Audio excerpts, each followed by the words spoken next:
Salut à tous, allez, bienvenue dans cette vidéo du dimanche. Comme d'habitude, on va parler fourmis et faire le tour de mon élevage. On va commencer par les abeilleries. Qu'est-ce qui se passe chez les abeilleries? On va avoir des cocons, des fourmis.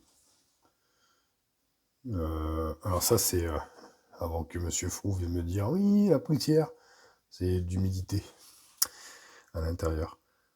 Donc, des larves, des larves, des larves. Mais ce qui m'étonne, c'est que je vois des larves, mais je vois jamais d'œufs. Donc je sais pas. Il y a la gine. Hop, là. Donc on a mise au point. Donc voilà, un peu moins de monde dans la DC que d'habitude. Voilà. Ici à côté, on est chez Camponotus barbaricus. Alors, Camponotus barbaricus auquel j'ai créé un nouveau nid qu'on va voir dans 2 secondes. Mais on peut voir que la gine et une partie du couvain sont toujours dans le setup d'origine. Alors que, une partie des ouvrières a commencé à ramener du couvain ici. Donc du coup, je sais pas, faut qu'elles se décident. Un nid avec une chambre unique, voilà, en béton cellulaire, que j'humidifie de temps en temps. Voilà, ça fait quelques jours qu'il est en service. Et, elle commence juste à y emmener du couvain. Donc voilà, ils ont mis un petit verre de farine aussi tout pourri là au fond. Donc voilà, à voir si elles vont finir par prendre la décision de bouger le gros cul de la reine. Alors après, j'ai peur peut-être que elle vient pas, parce que le trou qui est là n'est peut-être pas suffisamment gros pour qu'elle passe, puisque, comme je vous l'ai dit, je l'ai fait vite fait à l'arrache au tournevis, et c'est peut-être ce qui gêne. Alors il faudra que je regarde si je vois que vraiment que la reine reste de l'autre côté. Allez, on passe sur l'étagère du dessous, on va aller faire un petit tour ici, chez des Messors Barbarus. Alors non, on va monter les Messors Barbarus, parce que là, vous allez avoir des Messors pleins de buée, surtout. Ici, hop, Messors Barbarus avec du pain de fourmi. Alors depuis que je les chauffe, elles se réveillent un peu. Hop, on a une belle grappe d'œuf, vous voyez, juste derrière la tête de la gine. Alors est-ce qu'on peut zoomer un petit peu encore dessus?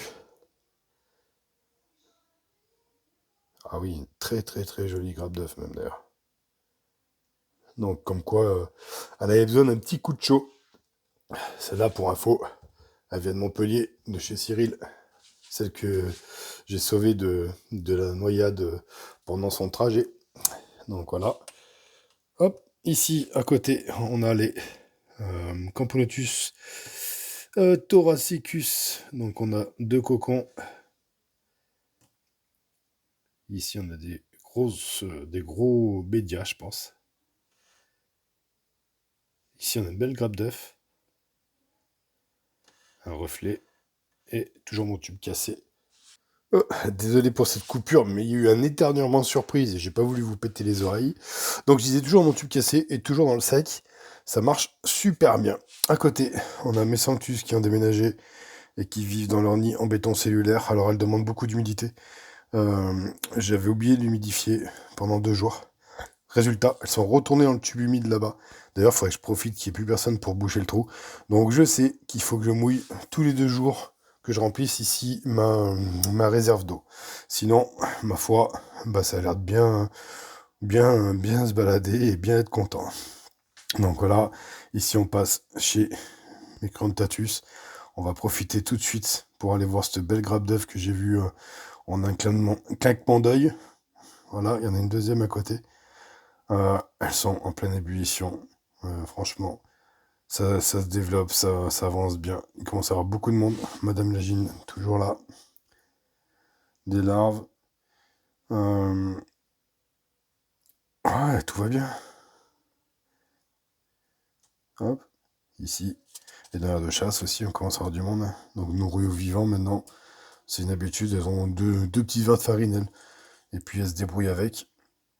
Donc voilà, il doit en avoir ici. Voilà. Donc maintenant, elle tue clairement le vivant. Et c'est plus un problème pour elle. Il y en a un autre bout ici. Vous voyez, donc ça dévore bien. Donc voilà. Ah bah tiens, je tousse maintenant. Ici, Camponotus jaune et noir. Hop, on peut voir qu'il y a du joli cocon. Une belle grappe d'œuf sous le thorax de la gine. Bon, toujours aussi sale le tube. Il commence à s'assécher. Il va falloir que je prévoie, sachant qu'il y en a un. Alors attendez, je dézoome. Il y en a un humide ici, mais comme il n'est pas levé, comme il n'est pas à la même hauteur, l'eau n'est pas tout le temps en contact avec le coton. Donc tiens, d'ailleurs, je vais le mettre là. Comme ça, au moins, il sera tout le temps mouillé. Et du monde dans la DC qui se balade. Alors là, j'ai tapé dans le setup juste avant.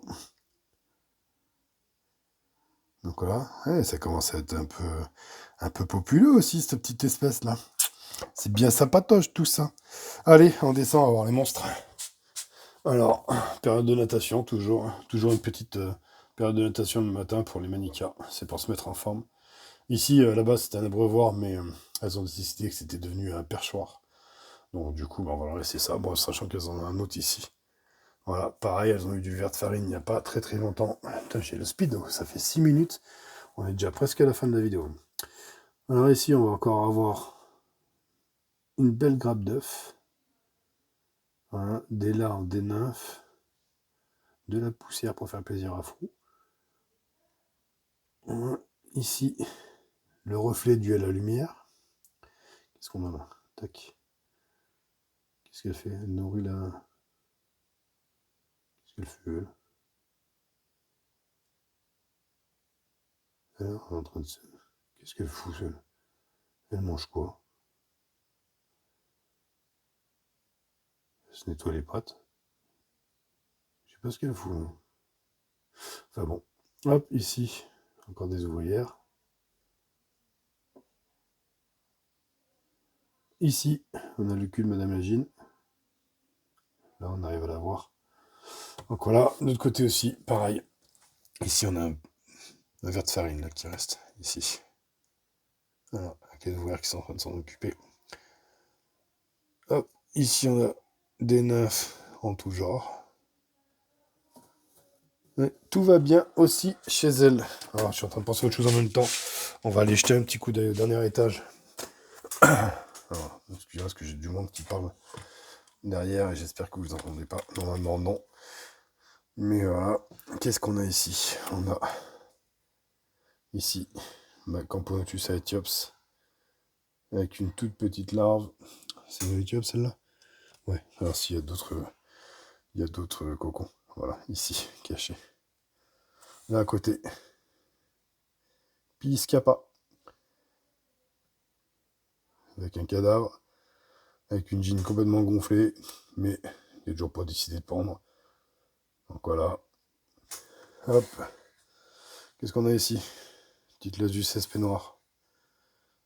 Qui se développe bien. La fois, si je la tourne, on la voit mieux, non? Qu'est-ce qu'on a? Alors là, ouais, les tubes sont crânes, mais elles sont en haut de mon étagère, donc c'est une bonne excuse. On a pas mal de couvains. Ici, Scutellaris, qui se développe ma foi bien, surtout pour le fait qu'elle soit plus chauffée. À côté, Liniperda, avec un cocon et un petit peu de couvain. Et pour finir, ici, on se retrouve avec une Manica qui n'a pas pondu et un stock de verre de farine pour quelques mois. Et voilà. Qu'est-ce qu'on a au fond? Je crois qu'on a une... Je vais voir ce que je viens de voir. Ah non, j'ai cru que madame était morte, mais on a une Scutellaris qui n'a pas pondu. Donc voilà, allez, on a fait le tour. J'ai fait traîner pour arriver à presque 10 minutes, mais je n'y arriverai pas. Je n'ai plus rien à dire. À part quelques bêtises, on finira sur ce plan de grainerie que j'ai mis dans mon nid pour vous faire croire que c'est du couvain.